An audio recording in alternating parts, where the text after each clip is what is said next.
شرور أنفسنا ومن سيئات أعمالنا من يهده الله فلا مضل له ومن يضلل فلا هادي له ونشهد أن لا إله إلا الله وحده لا شريك له له الملك وله الحمد في السماوات والأرض قل الحمد لله وسلام على عباد الله الذين اصطفى الله خير أما يشركون أما بعد قال الله تعالى في القرآن بسم الله الرحمن الرحيم فك رقبة أو إطعام في يوم ذي مسغبة يتيما ذا مقربة أو مسكينا ذا متربة ثم كان من الذين آمنوا وتواصوا بالصبر وتواصوا بالمرحمة أولئك أصحاب الميمنة سورة البلد ديرشم بارا أو تتوالسمنا تر أتلسم آيات پوري. أما بعد عن أبي هريرة رضي الله عنه قال النبي صلى الله عليه وسلم الساعي على الأرملة والمسكين كالمجاهد في سبيل الله والقائم الليل الصائم النهار متفق عليه. اما بعد زما د ایمان او د کلمې ورونو نن د یو لسمه برخه د مستحب صدقاتو په برخه کې خبرې کوو او الله جل جلاله بیا آیات شریف چې کوم یو ما ولوستلو دا د صدقې په باره کې راغلی دی او د صدقې په باره کې هغه شخصیتونه معرفي کړي دي کوم یو چې ستا په مال کې مستحق دي ولکم ستاسو په مال کې حق المسکین والفقیر دا ټول هغه شیان دي چې الله تعالی ذکر کړي. فرمای الله جل جلاله اوس کوم آیات چې ما ورته فك رقبه او د رقبې یا د غلام آزادول دي. د غلام د آزادولو نه علما وایي چې نن سبا غلامان نشته مګر هغه خلک چې هغه په ضیقت کې دي او تکلیف کې دي او زحمت کې دي د هغې رقبه د قرض نه آزادول، د هغې غاړه د نورو مشکلاتو نه آزادول، د هغې سره همکاري کول، لاسنیوی کول، دا فک رقبتن. دا فک رقبتن د غلام او د هغه وخت سره د هغې وخت او د اوس هم تطبیق د دې لپاره دی چې کوم سړی ذل احتیاج وي او کوم یو احتیاجات ولري فلهذا د دې لپاره باید سړی څه وکړي؟ د هغې سره هم باید لاسنیوی وکړي او د هغې غاړه خلاصه کړي. فلهذا الله جل جلاله د فک رقبتن پسې وایي او اطعام فی یوم ذي مسغبه او په ورځ باندې هغه ورځ باندې ورکول هغه چاله ذي مسغبه چې هغه د جوع او د لږې خاوند وي، یعنې لږی وي. او ابن مسعود رضی الله عنه، ابن عباس رضی الله عنه او نور مفسرین لیکي بیلابیل چې هغه څوک چې په ځمکه باندې ولیدلی وي، هغه څوک چې خوراک نه لري، هغه څوک چې جامې نه لري، هغه څوک چې اواره او تکلیف وي، هغه څوک چې کور نه لري، هغې ته مسغبه ویلی کېږي. خو علما دا وایي چې هغه څوک چې جوع او لږې اخیستی وي هغه ډېر زیات مستحق دی چې هغه د دې نه خوځېدلی نه شي او په ځمکه باندې پروت وي. دا ذي مسغبه دا هغه څوک دی چې دا د جوع خاوند دی او د لږې او د تندې او د ډېرو سختو حالاتو خاوند دی.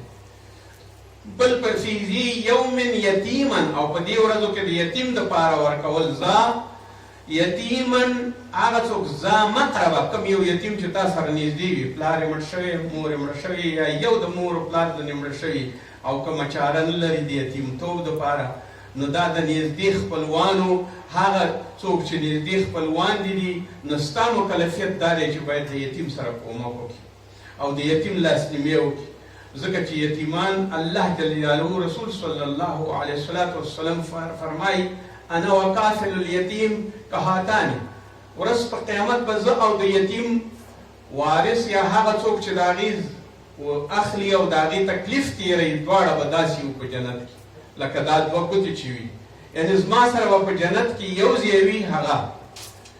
او بل به څه وي په دغه ورځ باندې چې ته ورکې وږي ته یتیم ته او الله جل جلاله فرمایي او مسکینا ذا متربه او هغه مسکین ته یې ورکړي چې هغه په ځمکه باندې ولیدلی او خوځېدلی نه شي. معنا یې دا ده چې د حرکت نه ولیدلی وي او د ولږې نور توان نه لري او نه کوم یو ځای لري او نه کوم مخارج لري چې د هغې نه ډوډۍ وخوري. زامت ربه یعنې په ځمکه او په خاورو باندې ککړ شوی وي او نور د ډیډېدو توان نه لري. بیا نو د دې نه زامت ربه د دې نه اخواته ولږه نوره نشته دی. ثم كان من الذين آمنوا بیا هغه کسان چې ایمان یې راوړی دی. وتواصوا بالصبر بهترین خلک هغه دي چې د صبر توصیه کوي یو بل ته. او هغه وخت کې د سړي په خاص پکارېږي چې لکه صبر په مانځه کې، صبر د خدای په عباداتو کې، صبر په خپل مال باندې، صبر په ځای باندې د مال مصرفول، او صبر شکیبایي د زماني او د ولږې او تندې سره، صبر د دعوت دپاره، صبر د جهاد دپاره، صبر د تعلیم او مدرسې دپاره. دا صبر ځکه ډېر زیات ذکر شوی دی چې د انبیاو اولین خاصیت صبر او صبر هغه څه دي چې انسان ورسره بالکل د انسانیت په سلوک باندې او د اسلامیت په خوی او په شرف باندې مشرف کیږي. نو صبر یو بهترین څه. وتواصوا بالمرحمه او بعد د هغې نه چې صبر وکړي او ځان ته ملتفت شي چې د خدای عبادت وکړي، نو د هغې نه بیا وروسته تواصوا بالمرحمه یو د بل سره رحم وکړئ، ذي رحم شئ. الله ارحم الراحمین یو ګورئ د الله تعالی صفت رحیم دی، ارحم الراحمین. لا يرحم من لا يرحم الناس، لا يرحم الله تعالی هغه څوک چې په اسمان کې دی هغه په هغه چا رحم نه کوي. لا يرحم على الارض چې په رحم نه کوي په ځمکه باندې، هغه څوک چې په ځمکه کې دی ارحم الراحمین دی. د الله تعالی صفت رحمان الرحیم دی او د رحمان د الله د صفتونو نه باید موږ تنبیه واخلو. څه معنا؟ معنا دا ده چې څه د الله تعالی صفتونه دي باید هماغسې اوسېږو. مستعان موږ باید مستعان اوسېږو دا چا سره. قل هو الله احد، احد دی الله. باید په مسلمانۍ کې احد یو او د ټولو نه لومړني یو، من اول المسلمین یو او د هر چا سره باید مخکې لاړ شو او د هر چا په درد باندې باید وخورو، د هر چا سره صله رحمي وکړو. اولئک اصحاب المیمنه، دا هغه خلک دي چې ورځ په قیامت به د الله جل جلاله ښي غاړې ته ناست وي او ښي طرف ته به وي او په ښي لاس به عملنامه ورکول کېږي. د دې واقعې دپاره داسې وویل او مسکینا ذا متربه هغه څوک چې په ځمکه باندې ولیدلی دی هغه څوک دی؟ وایي چې ابي هريره رضی الله عنه، ابي هريره رضی الله عنه تاسو موږ ټول پیژنو، مؤذن رسول الله صلی الله علیه وسلم، مؤذن د رسول الله صلی الله علیه وسلم دی. ابي هريره د دوس د قبیلې طفیل بن عمر د دوس د قبیلې مشر د اویاو کورنیو سره راغی او به دوی دعوت کړ، دوی دعوت قبول کړ، ټول ورسره راغله. د خیبر په غزا کې چې کله دوی راغله نو ابي هريره رضی الله عنه او مور هم ورسره، د مور سره بیا راغلی او د رسول الله صلی الله علیه وسلم په دربار باندې مشرف شو. او وروسته د هغې نه کله چې مور دې دواړو هجرت وکړو، مور امیمه نومېدله. امیمه هم راغله او دی هم راغی. دی ځوان او تکړه سړی و. دی د رسول الله صلی الله علیه وسلم سره 4 کاله تېر کړي. دا 4 کاله عمر کې د دومره تکړهتوب کړی چې د ده قدر احادیث هېچا نه دي روایت کړي. 5 محدثین موږ لرو چې صحابهو کې انس بن مالک، ابو سعید خدری رضی الله عنه، عبدالله ابن عمر رضی الله عنه، ابن عباس رضی الله عنه او ابي هريره رضی الله عنه. موږ 7 محدثین استادان لرو چې د رسول الله صلی الله علیه وسلم نه او عائشه رضی الله تعالی عنها 1000 احادیث، 2000 احادیث او 1.5 حدیث او 2000 حدیث لکه عائشه رضی الله عنها 2000 حدیث روایت کړي. او همداسې نورو لکه ابن عباس او نور هر یو په خپل ترتیب باندې 1000 او 2000 او 1000 حدیثونه روایت کړي. اما د ټولو نه ممتاز حدیث محدث څوک دی؟ روایتونه چا ډېر کړي؟ هر عالم چې په منبر کې دی عن ابي هريره رضی الله عنه قال قال رسول الله صلی الله علیه وسلم، همدغه اواز اوریدل کېږي ټول امر. ځکه چې ابي هريره رضی الله عنه 5304 احادیث روایت کړي او علت یې څه و؟ دی خوارزګی سړی و دې سره هیڅ شی نه موجود.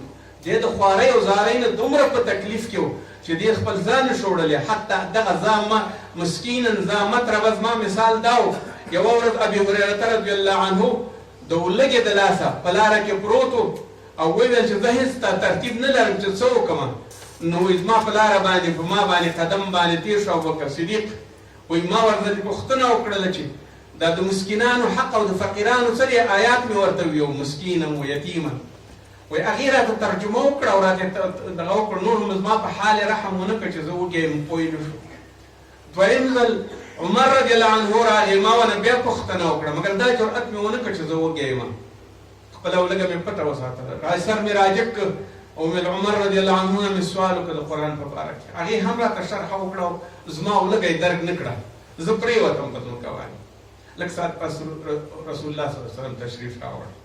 کله چې ما ته وکاته نو ما چې سر جګ کړ زما په سترګو کې ولږه وه، زما په سترګو کې تنده وه، زما په سترګو کې ضعف و، زما په سترګو کې دومره استطاعت نه و چې حتی زه ورته وګورم ړوند شوی وم د ولږې نه. نو رسول الله صلی الله علیه وسلم راته وایي خوس قف ودرېږه او ورسره لاړم. وایي راځه ما سره کور ته راغی. ومې کتل چې یوه کاسه چا د پیو یا د شودو راوړې ده، مل هغه یې راوړې ده او هلته ایښې ده.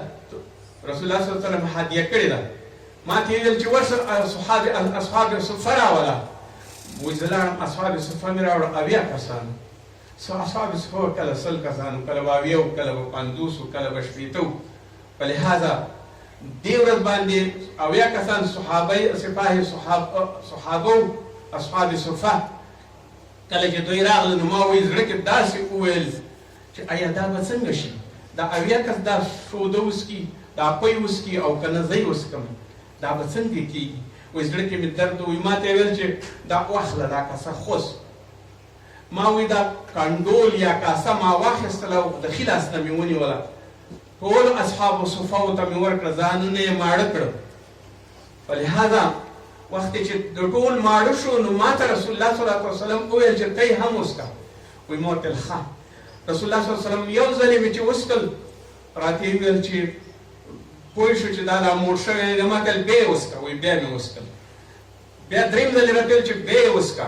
بیا مې وڅکل تر څو پورې زما عطش او زما ولږه ټوله مړه شوه. نو ورته مې ویل یا رسول الله صلی الله علیه وسلم نور زما کې طاقت نشته چې وڅکم. وایي بیا کاسه واخیسته یا پیاله یا قدح واخیسته رسول الله صلی الله علیه وسلم او هغې خپله وڅکله.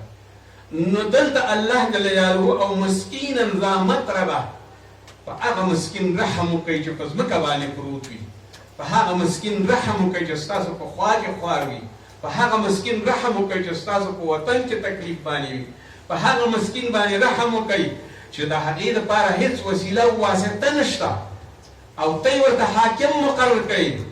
ته پړسېدلې، ښځه دې پړسېدلې، مور دې پړسېدلې، لور دې پړسېدلې، زوی دې پړسېدلې، قوم قبیل دې پړسېدلې، بیت المال دې چور کړې، د کافر نه دې ټولې پیسې واخیستې او دلته یې د مسکین او د یتیم او د هغه غاړه چې بنده ده د هغې سړي دې هېڅ قرضدار غم دې ونه خوړ او نه دې د مسخبه وکړ چې څوک وږی دی او څوک تږی دی، صرف خپل ځان دې په نظر کې دی. ایا خدای دې هېر کړې؟ نه به ورځې ورته سوال جواب به نه کې که نه صرف دنیا د ټولېدو دپاره ځان نه قارون جوړول پکار دي او که نه د دنیا دپاره دې دپاره پکار دی چې باید هغه څوک وکړي چې مسغبه وي، هغه څوک چاته کومک وکړي چې یتیم وي، هغه چاته کومک وکړي چې ذامقربه وي او هغه څوک چې مسغبه وي او هغه څوک چې مسکین او ذامتربه وي. نو ستا به تواصو بالصبر او تواصو بالمرحمه په ځای کړي وي. اما لکه څنګه چې ابي هريره رضی الله عنه ته رسول الله صلی الله علیه وسلم لطف وکړ د ده په ولږه باندې پوه و د ټولو صحابو، مګر بیا هم رسول الله صلی الله علیه وسلم دغسې رحم کول د یو مشر سره پکار دي، د یو مالدار سره، د یو غني سره، د هغه چا سره چې زکات ورباندې کېږي، د هغه چا سره چې پیسې په جیب کې دي، هغه چا چې حرام خوړلی دي، هغه څوک چې ځان یې پړسولی دی، په هغې باندې څه وجدان او ایمان یې د کوم ځای دی؟ ایا د هغې سره ایمان شته چې ته په محفلونو کې دعاګانې کې او قرآنونه لولې؟ دا قرآن خو ته وایې شرمولې، بیا هم دې قرآن ته خجالت نه وباسې، د دې قرآن صاحب الله ته خجالت نه وباسې. فلهذا د دې لپاره چې د الله جل جلاله موږ متوجي کړو چې خپل اجتماع ته متوجي شئ، خپل ټولنې ته متوجي شئ. تاسې کې ذل احتیاج خلک شته دی او خامخا به راځي. او ابي هريره رضی الله عنه فرمایي چې رسول الله صلی الله علیه وسلم فرمایي الساعي على الارمله، قوم یو خلک چې د کونډو او د بیوو د پاره کوشش کوي او د هغوی سره مرسته کوي او د هغوی سره معاونت کوي. والمسکین او د مسکین سره کوي. کالمجاهد، لکه د مجاهد غوندې دی چې توره یې په اوږه باندې ایښې وي او په سرحداتو د ملک کې جنګېږي. فلهذا مجاهد فی سبیل الله په لاره د الله کې وي، لکه دعوتګر چې کله یو ملک کې وي او کله بل ملک کې وي، کله یو جماعت کې او کله بل جماعت کې وي، داسې یو مجاهد فی سبیل الله کې جوړېږي. والقائم فی اللیل، او د دې ثواب څنګه دی چې د یو ارملې سره والمسکین سره دې کومک کوي، د یتیم سره کومک کوي. د قائم اللیل والصائم، لکه سبا چې د ورځې چې روژه وي او د شپې په قیام باندې ولاړ وي، د قیام اللیل کوي او د ورځې روژه وي. دا هغه څوک دي الله جل جلاله د دې ټولو شیانو دپاره د الله جل جلاله رضا پکار ده او د دې رضا په دې کې ده چې الله جل جلاله ورته معافي وکړي. متفق علیه. ابي هريره رضی الله عنه خبره مې کوله چې دا ځا مطربه تر دې وخته پورې دې دومره حدیثونه روایت کړل. 4 کاله د رسول الله صلی الله علیه وسلم سره تېر کړل. 4 کالو کې د جدایي د رسول الله نه ونه کړه. ولې ډېر حدیثونه روایت کړي؟ په خپله فرمایي ما نه به کله کله حدیثونه یېرېدل، خو یو خو دا علت چې زه سبا او بېګا رسول الله سره ناست وم. او دویم علت دا و چې ته مهرباني د الله جل جلاله هغه څه چې رضا ده نو هغې ته لږ ور وړاندې شه، د الله رضا وکړه. نو رسول الله صلی الله علیه وسلم او ابي هريره رضی الله عنه زما به حفظ نو او حافظه به مې خرابېدله او د حافظې سره به مې څه هېرېدل. نو رسول الله صلی الله علیه وسلم ته ما عرض وکړ یا رسول الله زما نه هر څه هېرېږي او زما نه هر څه ورانېږي، لږ لږ څه رانه هېرېږي حدیث ته. وایي رسول الله صلی الله علیه وسلم راته وویل ښه څادر دې خور کړه. څادر مې خور کړ. کله مې چې څادر خور کړ یا هغه لونګ هر شی چې و نو وایي ما ته یې په دې کې د خپله پنجه کېښوده. بعد د پنجې ښودلې ما ته څادر ټول کړه. ما دا څادر راټول کړ. وایي سینې پورې ونیسه. سینې پورې مې ونیوه. کله مې چې سینې پورې ونیو زه په دې باندې پوه شوم چې زما سینه داسې شرحه شوه چې بعد له هغې نه به ما سره هر څومره احادیثو ما نه به نه هېرېدل او ما به په یادو باندې یادول. نو زموږ 4 کالو کې او 5304 حدیثه او بعد د هغې نه چې د خیبر په غزوه کې شرکت وکړ، بعد د هغې نه چې د تبوک غزوه کې شرکت وکړ، نور غزواتو کې شرکت وکړ. د ابي هريره رضی الله عنه مؤذن د رسول الله صلی الله علیه وسلم او رسول الله صلی الله علیه وسلم څه وایي؟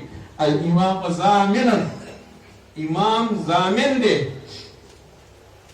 ضامن الامام ضامن والمؤذن مؤتمن او مؤذن امانتګر دی، پروسه او اعتبار پې کېږي. اللهم ارشد الائمه، ای ربا ائمو ته او امامانو ته هدایت وکړي. واغفر للمؤذن، واغفر للمؤذن او مؤذن ته مغفرت وکړي.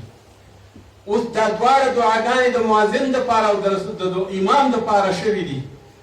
او ابي هريره رضی الله عنه هغه څوک والمؤذن مؤتم امانتګر سړی او د رسول الله صلی الله علیه وسلم اذانونه به یې کول.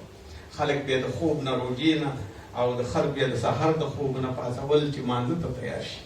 فلهذا دا د ابي هريره رضی الله عنه هغه څوک او بل دا چې خلکو پې دا اعتراض وکړ چې ټول صحابه د تا نه ښه تکړه دي، باسواده دي، ولې لږ حدیث روایت کوي ته ولې ډېر کوې؟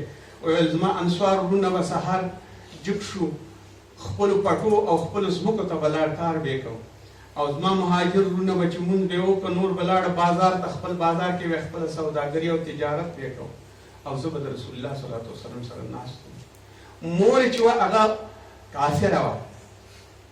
هغه وخت به خپل مور ته ویل مور مسلمانه شه، هغې به ورته ویل نه کېږم. حتی یو ورځ یې ورته وویل او که مور یې بده ولګېده رسول الله صلی الله علیه وسلم ته بد الفاظ استعمال کړل، کنځل یې ورته وکړي او ابي هريره ته په جړا شو په منډه منډه راغی رسول الله صلی الله علیه وسلم یا رسول الله ما مې مور دعوت کړه او څو وارې مې دعوت کړه نوې کلمه د شهادت او اوس مې چې ورته ویل تا ته بدې خبرې وکړې او یا رسول الله هدایت دعا ورته وکړه نو رسول الله صلی الله علیه وسلم یا الله د ابي هريره ته مور ته هدایت وکړي اللهم اهدي ام ابي هريره ابي هريره ته مور ته هدایت وکړي وایي چې زه بېرته را روان شوم د دعا نه چې راغلم چې دروازه چې څنګه کور ته راننوتم چې ګورم مور مې غسلخانه کې ده کله یې چې غسل وکړ او بېرته راووته ما ته وایي چې ابي هريره اشهد ان لا اله الا الله واشهد ان محمد رسول الله وایي زه دومره خوشحاله شوم چې بېرته مې منډې کړې رسول الله ته مې زیری مې در باندې زما مور مسلمانه شوه امیمه کله یې چې مور وفات شوه نو دی بیا د رسول الله صلی الله علیه وسلم سره ځان ته پاتې شو او د تمام ورځ د خپل د رسول خدمت کو او د رسول الله صلی الله علیه وسلم حدیث یادول دا نن چې مونږ سره کومه یوه ژوندۍ برخه د احادیثو ده او مونږ پرې فخر کوو زموږ قوانین دي هغه ټول د ابي هريره رضی الله عنه برکت کې او د نورو صحابو برکت کې فلهذا د ابي هريره رضی الله عنه او د نورو ټولو هغه فرق دا دی چې د نورو صحابو سیده چې ورسره او ورسره به تله مګر د ده غربت وګوره د ده تکلیف وګوره کله چې انسان د خدای د لارې برابر شي نو هغه بیا د دې غم نه کوي چې په دنیا کې رزق څه ته وایي متاع څه ته وایي مادیات څه ته وایي او کوم یو اذن څه ته وایي چوکۍ څه ته وایي منصب څه ته وایي او انسان نور هغه ویاړونه چې انسان افتخار پرې کوي ښې جامې څه ته وایي ښه اغوستن څه ته وایي ښه ښځه څه ته وایي او ښه اولاد څه ته وایي صرف د الله د رضا لپاره کوي دعوت او د الله د رضا لپاره دعوت کول د انسان لپاره یو بهترین کار دی الله جل جلاله دې موږ او تاسو ته د دعوت توفیق راکړي او د رسول الله صلی الله علیه وسلم دا دین دی او دعا کوو د دې لپاره چې طارق جمیل صاحب سره د خپلو شاګردانو موټر پې چپه شوی دی او شپږ شاګردان یې وفات شوي دي الله تعالی دې ورته جنتونه ورکړي او الحمدلله طارق جمیل صاحب د دې امت چراغ د دې امت ژبه د دې اسلام ژبه الله ژوندی پاتې کړې دی الحمدلله الله تعالی دې ورته هغه مړو ته مغفرت وکړي انا لله و انا الیه راجعون او الله تعالی دې موږ او تاسو د طارق جمیل صاحب سره د مبلغینو او د دعوتګرو په لړ کې حساب کړي او د هغې توفیق دې راکړي چې الله ته خو یو ورځ وي ما ستا دپاره څه کړي جبرائیل ته وویل چې ورشه هغه ځمکه چپه کړه په هغه بني اسرائیلو باندې کله چې جبرائیل ورغی وایي یا الله دلته یو سړی دی چې طرفة عین دې کله هم نه دي ویلي چې ستا د یاد نه وخت دی تېر کړی هغه ورته ویل اول یې هم په هغې باندې چپه کړه ځکه د دې